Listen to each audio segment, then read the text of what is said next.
My name is Adrian, and this is the story of how I broke every professional rule I'd ever believed in, and how it turned out to be the best decision of my life. It started with a job interview at Meridian Architecture, one of the most prestigious firms in Chicago.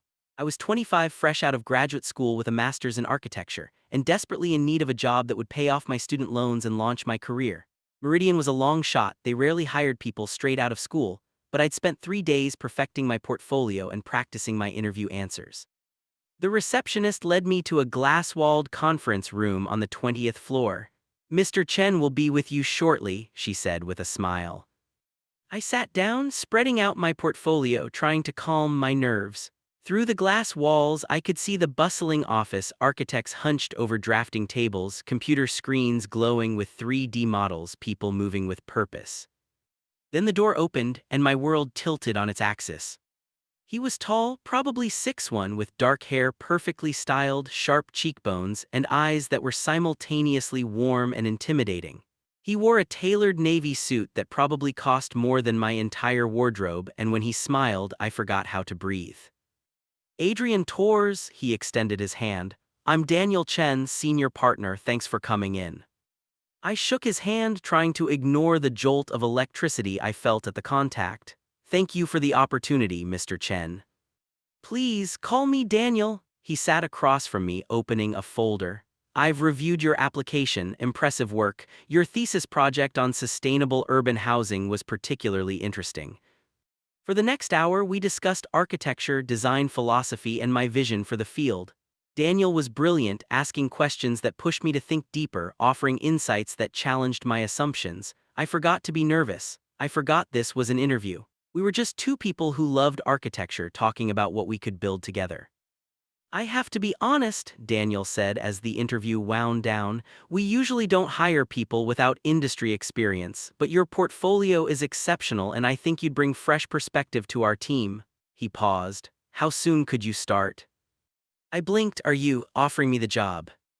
"I am. You'd be working directly under me as a junior architect. Long hours, challenging projects, steep learning curve. Interested?" "Yes," I said, probably too quickly. "Absolutely yes." He smiled and my heart did something stupid in my chest. "Welcome to Meridian, Adrian." As I left the building that day, portfolio in hand and a job offer in my pocket, I told myself that the attraction I felt was just excitement about the opportunity.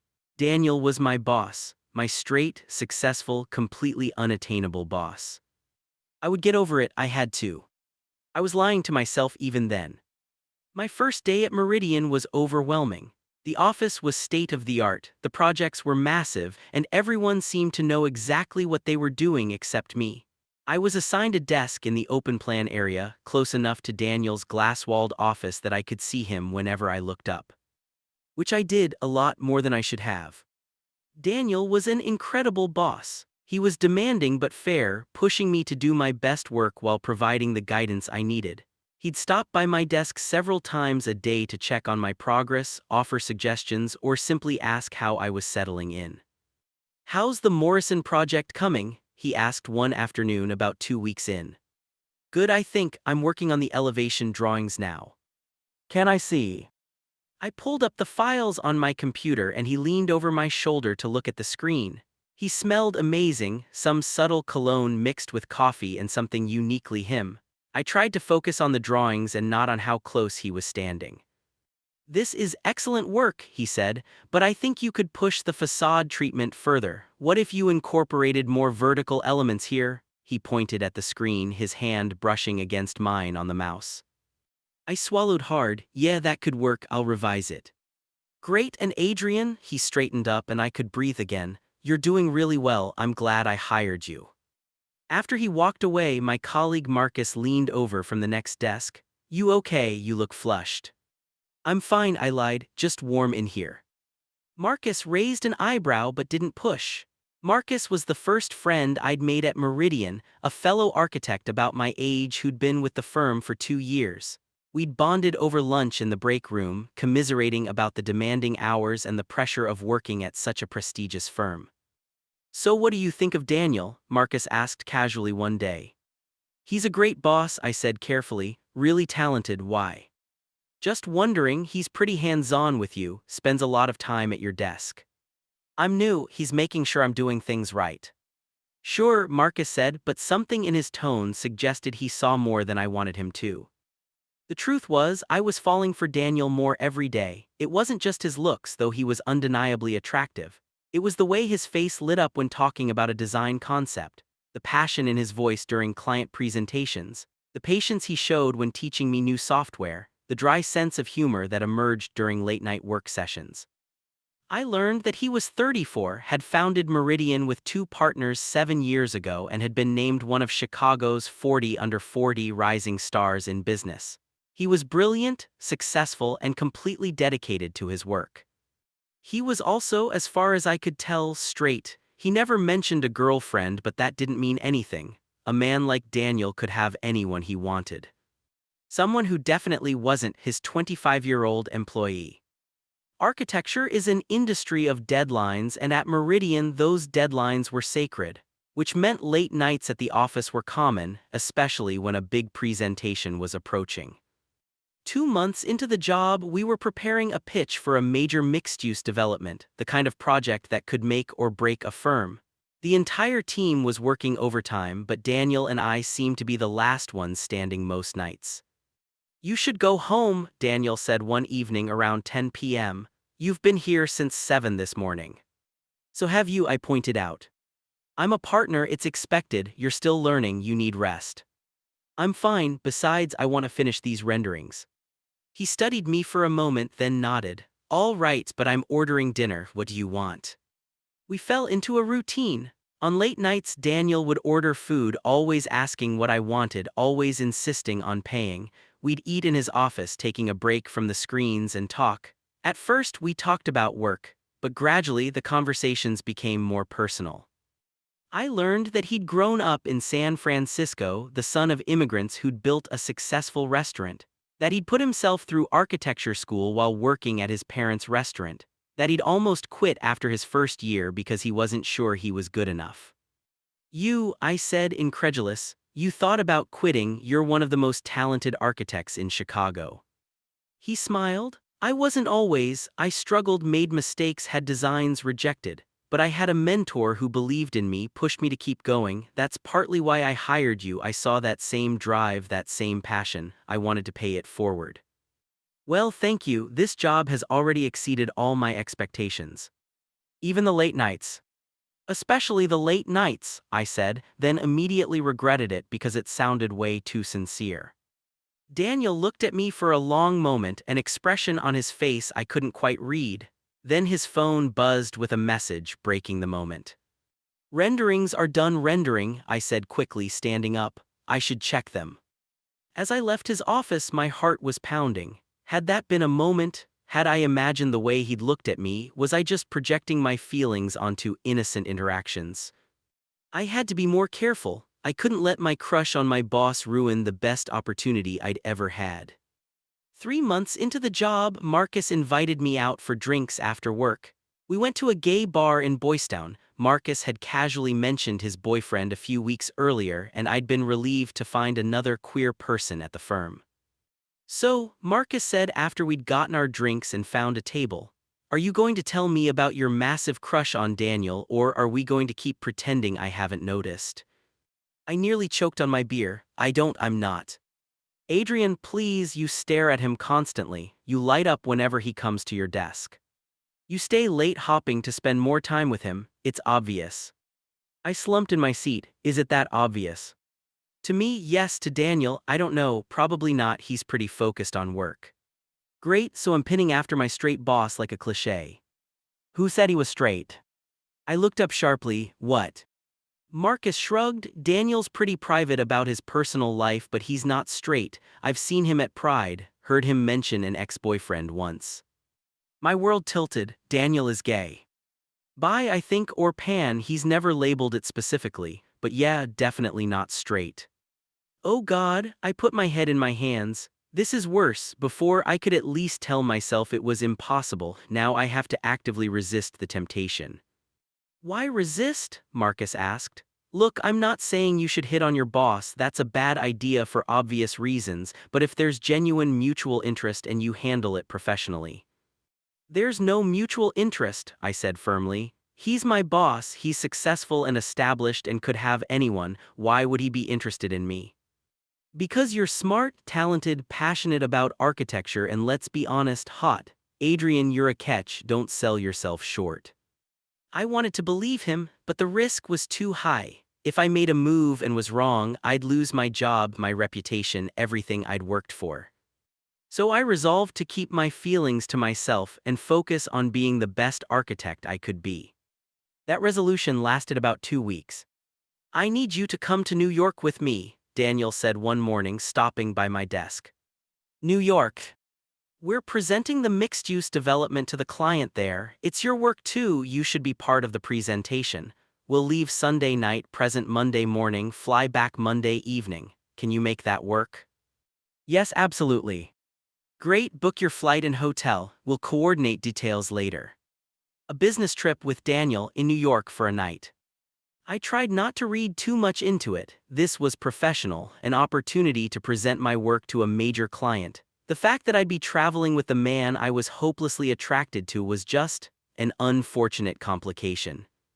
We flew out Sunday evening, sitting together in business class. Daniel worked on his laptop most of the flight, but we talked during dinner service about the presentation, about architecture, about New York. Have you been before? He asked. Once in college, a studio trip, we looked at buildings for a week.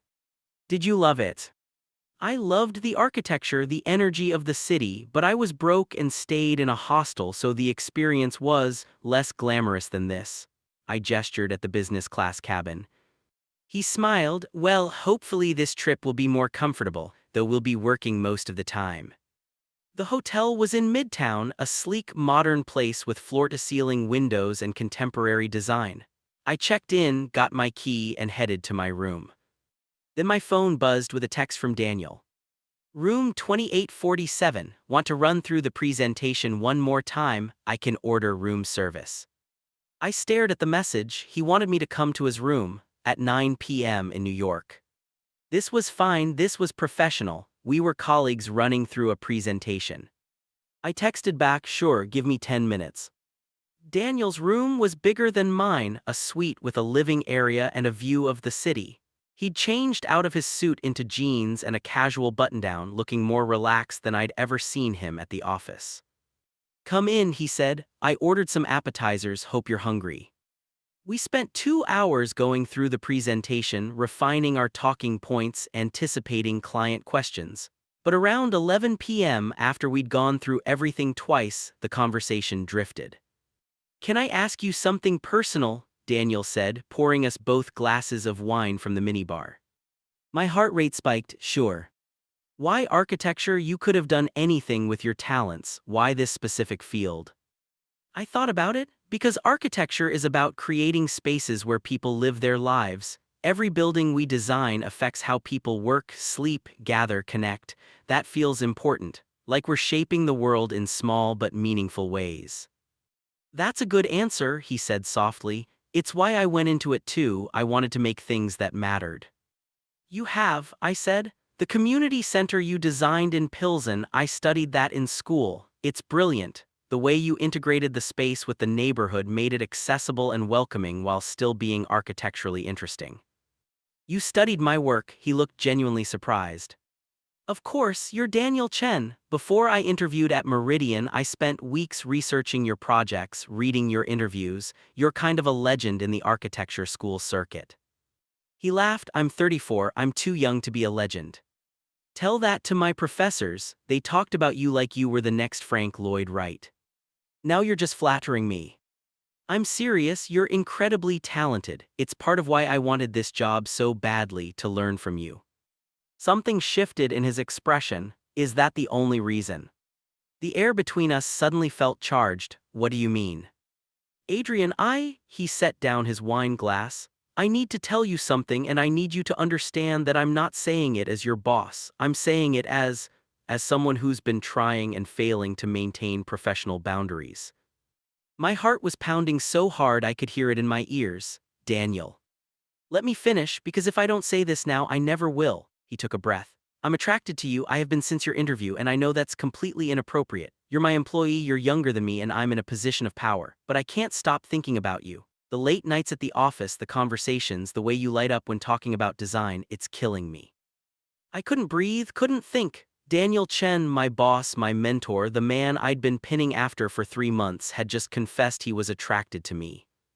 Say something, he said quietly. Please, even if it's to tell me I've crossed a line and you want to transfer to another team. I don't want to transfer, I said, finding my voice. Daniel, I've been attracted to you since the moment you walked into that interview. I've been trying so hard to hide it, to be professional, to not make things awkward, but every day it gets harder. So what do we do? He asked. I don't know, this is complicated. Very complicated, he agreed. If we pursue this, we have to be smart about it, discreet. We can't let it affect work, can't show favoritism, can't give anyone a reason to question your achievements. Are you saying you want to pursue this? He moved closer and suddenly we were inches apart. I'm saying I want you, Adrian, but only if you want this too, only if you're sure, because once we cross this line, everything changes. I'm sure, I whispered. He kissed me then, soft and tentative at first, as if giving me a chance to pull away. But I didn't pull away. I kissed him back, pouring 3 months of longing and desire into that kiss. His hands cupped my face, mine tangled in his hair, and it was perfect. When we finally broke apart, we were both breathing hard. Daniel started. Yeah, I agreed. We should probably talk about the logistics of this. Probably, but maybe not right now. He smiled and my heart melted. Not right now. The next morning, we presented to the client. It went brilliantly, they loved the design, asked for minor revisions, and gave us the green light to move forward. On the flight home, Daniel and I maintained perfect professional distance, but I could feel the awareness crackling between us. We need to set ground rules, Daniel said once we were back in Chicago, meeting at his apartment rather than the office. Agreed, what are you thinking? At work, nothing changes. I'm your boss, you're my employee. No favoritism, no special treatment. We keep our relationship completely separate from our professional lives. That works for me. Outside of work, we keep things private. Not because I'm ashamed, but because if people at the firm find out, it could hurt both our careers. Especially yours, people might think you're getting ahead because of our relationship rather than your talent. I understand. And if at any point this becomes a problem, if you feel uncomfortable or like I'm crossing lines, you tell me immediately. Your career is too important to risk. Daniel, I said, taking his hand, I want this, I want you, I know it's complicated, but I think we can make it work. And for a while, we did. We were careful, no lingering looks at the office, no accidental touches. No inside jokes that might give us away. At work, Daniel was my boss and I was his employee, but after hours we were just two people falling in love. We'd meet at his apartment, ordering takeout and watching movies. He'd cook elaborate dinners while I sat at his kitchen counter talking about our days. On weekends, we'd explore the city, art galleries, architecture tour, restaurants in neighborhoods where we wouldn't run into anyone from work. It was thrilling and terrifying in equal measure. I felt like I was living a double life, the professional Adrian at work, the person in love with Daniel after hours. Do you ever feel guilty? I asked one night, lying in his bed after an incredible evening together, about keeping this secret. Every day, he admitted. I want to be able to take you to company events, introduce you to people as my boyfriend, not have to pretend we barely know each other in meetings. But I also want to protect you. The architecture world can be harsh, especially for someone just starting out. I know, and I appreciate that you're thinking about my career, but Daniel, I'm not ashamed of us. I don't want to hide forever. Neither do I, he said, pulling me closer. We'll figure it out, we just need to be smart about timing. Maintaining the secret was harder than either of us anticipated. There were close calls, moments when we almost slipped up in front of colleagues. Like the time Daniel came to my desk to discuss a project, and without thinking, I touched his arm. Marcus happened to walk by at that exact moment, and the look he gave me was knowing. Careful, he murmured later when we were alone. Your secret's not as secret as you think. I don't know what you're talking about, I said weakly. Adrian, you disappear every Friday night. Daniel leaves the office at the same time. You both come in Monday morning looking happy in the same way. It's not hard to connect the dots. I panicked. Marcus, you can't tell anyone, please. It could ruin both our careers. Relax, he said. I'm not going to say anything. Your secret's safe with me, but you might want to be more careful. Not everyone will be as understanding. After that, Daniel and I were even more cautious. We staggered our departures, never left together, communicated through personal phones rather than work email. It was exhausting but necessary. The bigger challenge was emotional. As our relationship deepened, it became harder to maintain the professional distance at work. I wanted to celebrate his successes, comfort him after stressful days, be there for him in ways that went beyond our office roles. And I could tell he felt the same frustration. I hate this, he said one evening after a particularly difficult week at work. I hate that I can't acknowledge what you mean to me, that I have to treat you like just another employee when you're so much more than that. I know, but we're protecting both of us. Are we, or are we just being cowards? That question hung between us. Were we being smart and cautious, or were we letting fear dictate our choices? 6 months into our secret relationship, Meridian won a major award for the mixed-use development, the project Daniel and I had worked on together. There was a gala ceremony and the entire firm was invited. Bring a date, Daniel said casually when announcing the event to the team. Partners are welcome. I watched as people paired off, discussing who they'd bring. Daniel would go alone as usual, and so would I, even though I desperately wanted to be there with him. As his date, his boyfriend, his partner. The night of the gala, I wore my best suit and tried not to stare at Daniel across the room. He looked incredible in a tuxedo, confident and charismatic as he networked with clients and gave his acceptance speech. During the cocktail hour, we found ourselves standing near each other at the bar. You look nice, Daniel said quietly, not looking at me directly. So do you. I wish. He cut himself off. I know, I said, me too. Later that night after the ceremony, I went back to my apartment alone. Daniel texted me an hour later.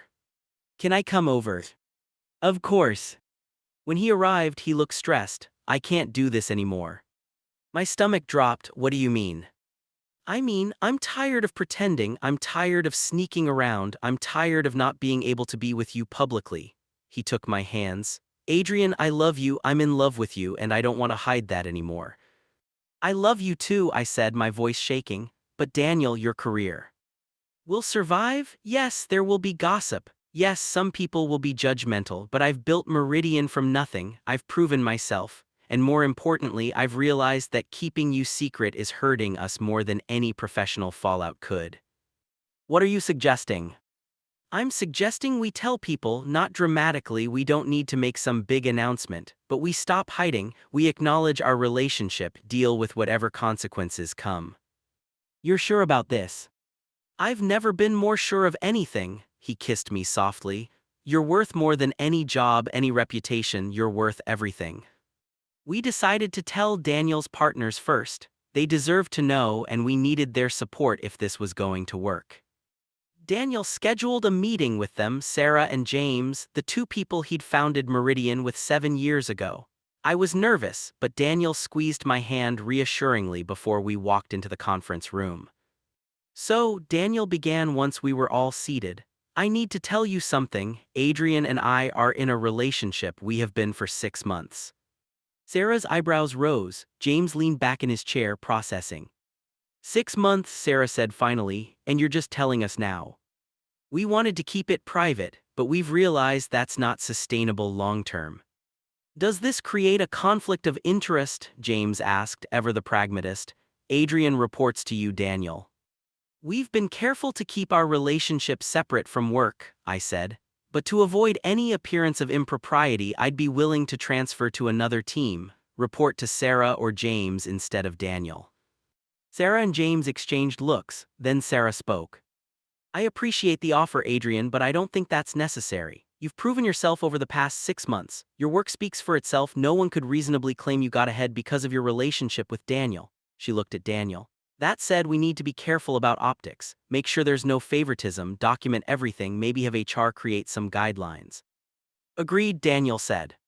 And honestly, Sarah smiled, I'm happy for you both. You deserve to be happy, Daniel. You work too hard not to have someone in your life. Relief flooded through me, one hurdle down. Over the next few weeks, we told people selectively. Marcus, of course, already knew and was supportive. Other colleagues had varied reactions, most were fine with it, a few were awkward, one person made some uncomfortable comments that Daniel shut down immediately.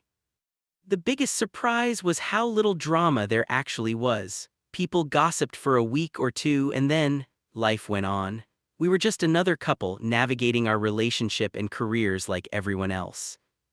A year after that first business trip to New York, Daniel and I moved in together. It was a beautiful apartment with huge windows and space for a shared home office where we could work on personal projects.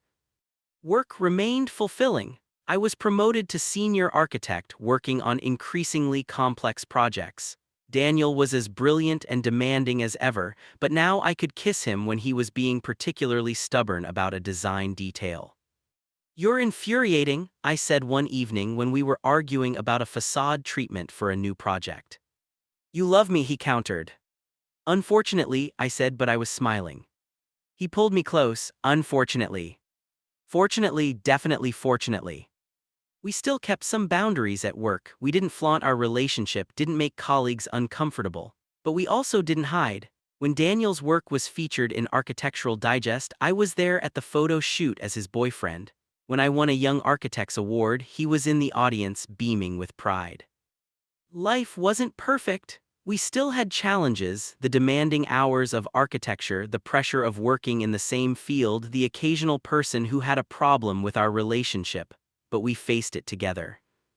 2 years after we first got together, Daniel proposed. We were visiting the site of our mixed-use development, now complete and beautiful, a testament to what we could create together. This is where it all started, Daniel said, taking my hand. The project that brought us together, the late nights, the shared vision. The moment I realized, I could not tell you how I felt. Daniel. He pulled out a ring. Adrian Tors, you're the most talented architect I know. You're brilliant and creative and you push me to be better every day. You're my partner in every sense of the word. Will you marry me? I was crying, yes, obviously yes. We got married the following spring in a small ceremony with close friends and family. Marcus was my best man. Sarah officiated. My parents, who'd taken a while to come around, were there, my mother crying, my father giving Daniel the "you'd better take care of my son" speech. It was perfect. 5 years later. It's been 5 years since that first interview. 5 years since I walked into Meridian Architecture, nervous and hopeful, and met the man who would change my life. Daniel and I are co-partners at Meridian now. Sarah retired last year and James focuses mostly on business development, leaving Daniel and me to lead the design side of the firm. We make a good team, balancing each other's strengths, pushing each other creatively, building something remarkable together. We're working on our most ambitious project yet, a sustainable housing development that incorporates everything we've learned about architecture, community, and environmental design. It's the kind of project we used to dream about during those late nights in the office when we were first falling for each other. Remember when you were my employee, Daniel said the other night, looking over plans spread across our dining room table. You mean when you were the intimidating boss and I was the nervous new hire? You were never just an employee to me, he said. From that first interview you were something more, I just didn't know what yet. Well, now you're stuck with me. Partner, husband, co-designer of controversial architectural projects. Best decision I ever made, he said, kissing me softly. Hearing you, falling for you, choosing us over playing it safe. I thought about that choice, the risk we both took when we decided to pursue our feelings despite the complications.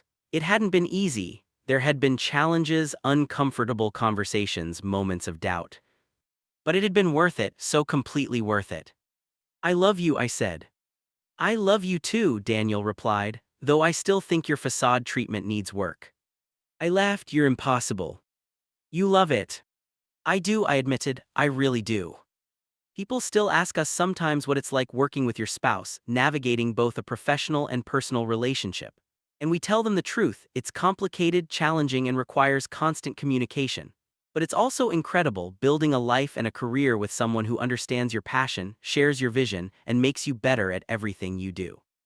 We were boss and employee once. Now we're partners, husbands, and best friends. We design buildings that will stand for generations, but the most important thing we've built is our life together. And every day, I'm grateful for that first interview, for Daniel's willingness to take a chance on me, for both of us being brave enough to risk everything for love. He was my boss, but now he's so much more. He's my partner, my husband, my home. And I wouldn't change a single thing.